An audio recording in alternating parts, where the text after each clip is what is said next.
What do you mean? You don't want me to come round tonight? It's not working out. This is a bit sudden. That's it? The end? Gee, I mean, is there nothing? There's nothing I can say or do to change your mind? Wow, that's it, I guess. Okay. Well, if that's your decision, okay, fair enough. Yeah. Okay. Bye, Mum.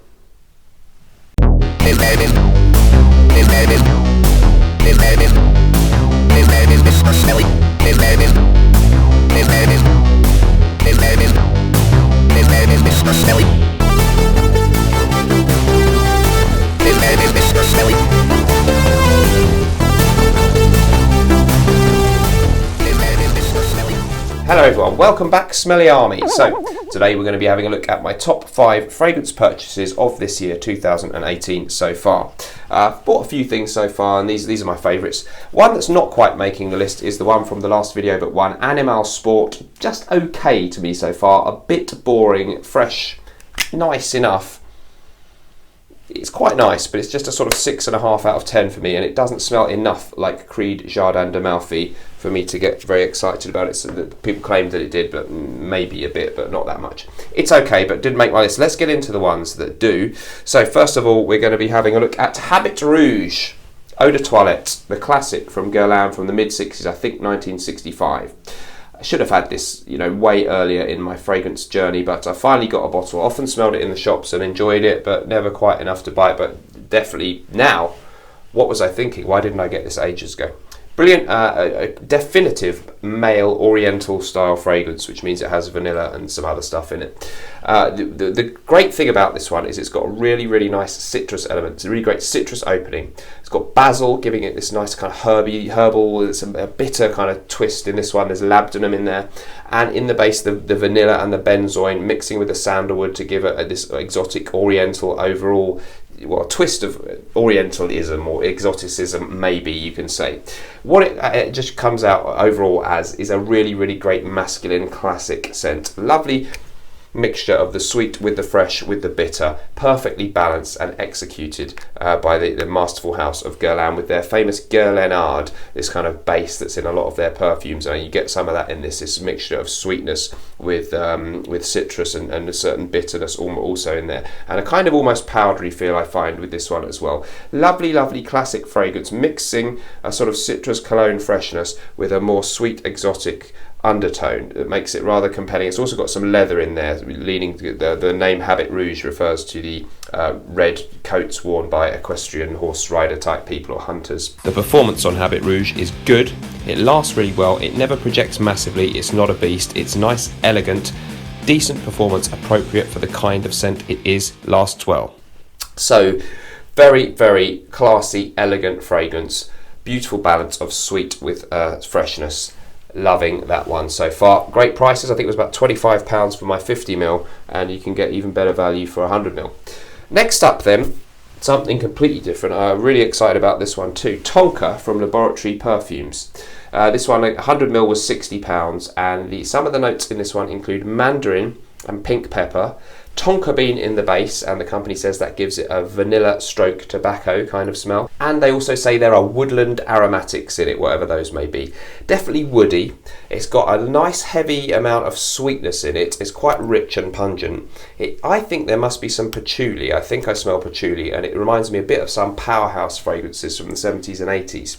Things like Givenchy Gentleman, Chanel Antaeus, Oscar de la Renta Pour Louis. It's got that kind of macho, powerhouse, woody, maybe patchouli thing going on, I think, in this one. But modern and more modern and updated maybe for the 21st century. Nice twist of freshness in the opening with the mandarin, and a real mixture of masculine, woody elements with a certain sweetness and a freshness, and just an overall heavy pungent feel that I really enjoy. So it's a bit of a spicy tobacco mix in this one as well, and I think it'd be great for colder weather for men of all ages, but definitely a nighttime colder weather kind of aura about this one for me. I find the performance on Tonka to be very good. It projects quite strongly, certainly in the opening stages, and it lasts very well indeed. So this is in the good to very good category. So very, very happy to have picked that one up. Quite interested in the house of Laboratory Perfumes. I also like Samphire from them. I think a picking that one up. And Amber smells a lot like Aventus from them, so maybe I don't need that one. Next up then, I'm going to do Lalique Pour Homme. So the Eau de Parfum of Lalique Pour Homme here. Lovely bottle design from Lalique. Smells very similar to Creed's Bois de Portugal.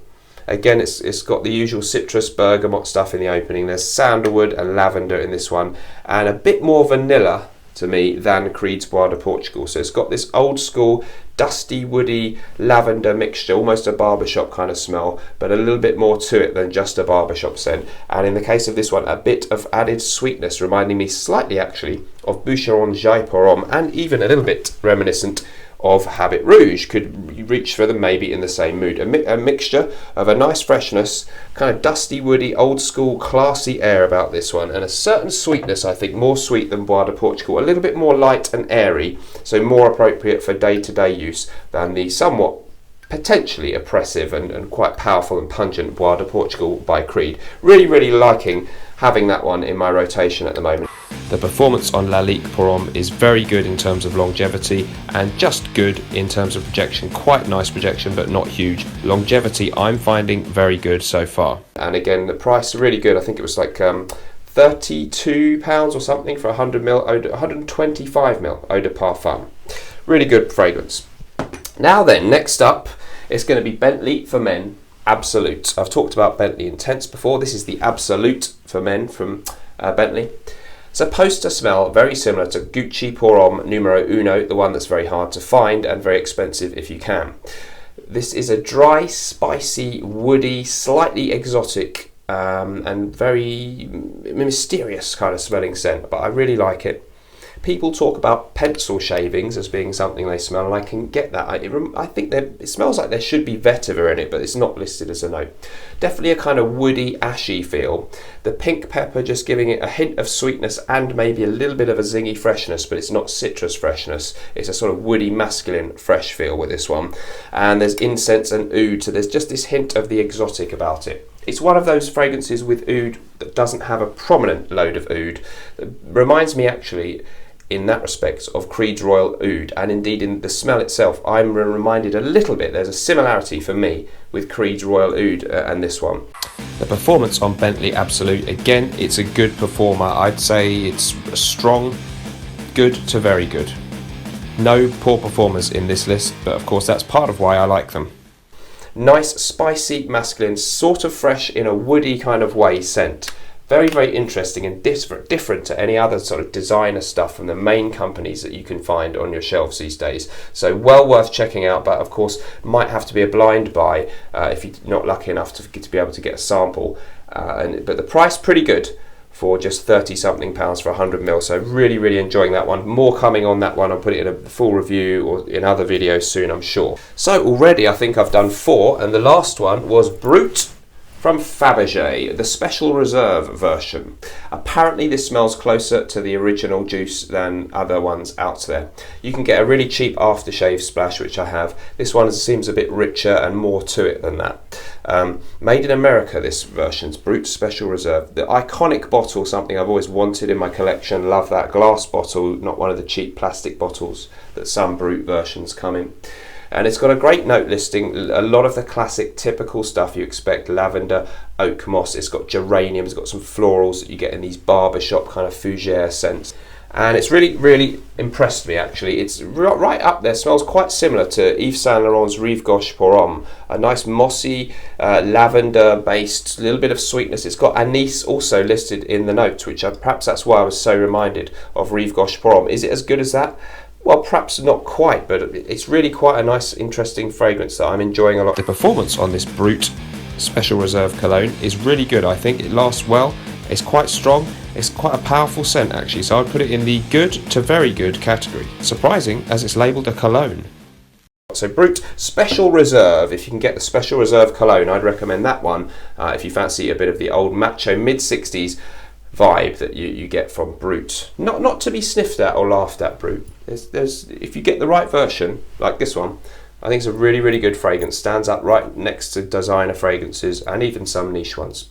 So those were some of my favourite buys so far this year. Let me know what you've been buying, anything else I need to rush out and buy, and what you thought of my picks there. Thanks ever so much for joining me. Remember, whatever we're doing in life, let's project. I'll see you in the next video. Bye bye.